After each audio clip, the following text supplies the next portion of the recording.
Have you heard of Usher Syndrome? It's a rare hidden condition that affects 4 to 17 per 100,000 people. This is what a person with Usher Syndrome goes through.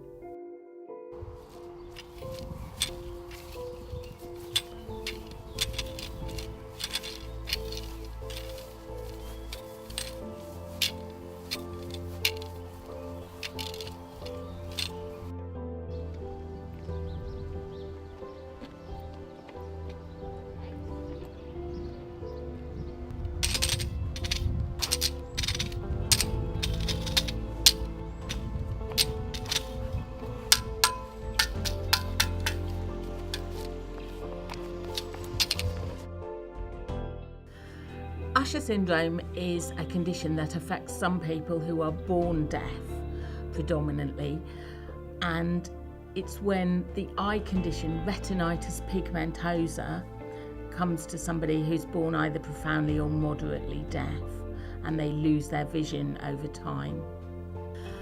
Usher syndrome is diagnosed in some different ways. Sometimes it's diagnosed in a very young child when they're going forward for cochlear implants by looking at their retina. But usually Usher 1 and Usher 2 are diagnosed when teenagers or young adults start to struggle to see in certain conditions, like when it's dark or when they're trying to see things round to the sides of them or up and down. I was diagnosed at 14 years old. There are traditionally 3 different types of Usher syndrome, but as we learn more about it, we know that those 3 types don't always match the genetics, and we're actually learning more about what those 3 types mean. Type 1 is traditionally when somebody who is born profoundly deaf develops an eye condition in their teens or 20s and stops being able to see as well. Type 2 is when somebody who is born moderately deaf starts to develop visual issues in their 20s. And type 3 is when somebody who may have had a mild hearing impairment or not known they'd had a hearing impairment when they were younger develops both hearing and visual problems, maybe in their 30s or 40s. People's vision with retinitis pigmentosa can deteriorate at very different speeds. So some people might lose a lot of vision very quickly and actually need to do things very differently from the time they're 20. But other people will lose their vision much more gradually. It will have a much slower effect as their eye condition develops over time, and they might have a lot of useful vision into their 40s or 50s or even beyond that and never lose their vision altogether. I started losing my vision in the dark around 9, I think. Yeah, 9, because I kept holding on to everyone, like my nan, my mum, everyone, and they kept going to me, "Oh, Chloe, you need to eat some carrots, then you'll be able to see better." And then when I found out I was gonna lose my vision, it's due to Usher syndrome, they're like, "Oh, okay then." It's like, it was a bit of shock.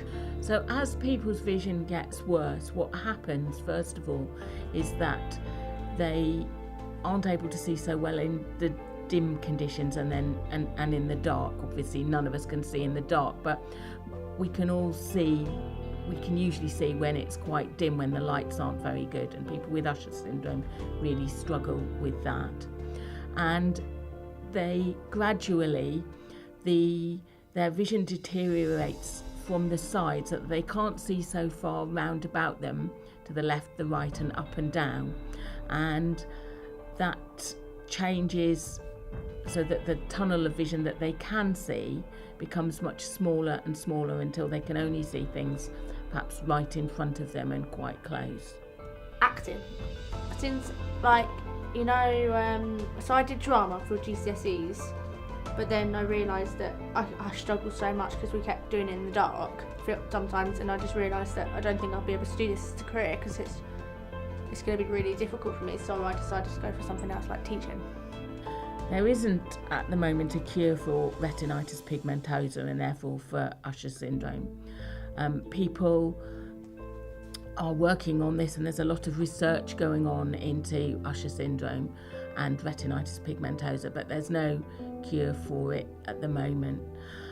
And also they are looking at retinal implants, which are ways of stimulating the retina directly electronically, which might help to bypass the effect of the damaged retinal cells, but that's experimental at the moment. I actually don't know. I'll find out hopefully in a few weeks, which is annoying because I really, really want to drive, and if I'm not allowed to, I'll be upset about it. People with Usher syndrome change what they're doing in relation to how fast their vision's deteriorating and when things are right for them. So they might start to use a long cane, a guide cane, to help to get them to get about if their vision's deteriorated, or a guide dog. Most people stick to the communication framework that they've used before. So if they were speaking before their vision deteriorated, they'll go on speaking all their lives, and if they used BSL, they'll go on using BSL. Some people with Usher 3 may decide to learn BSL as their hearing deteriorates as well. And some people will decide to learn to use Braille at a later stage if they're not able to read as well as they once were read text.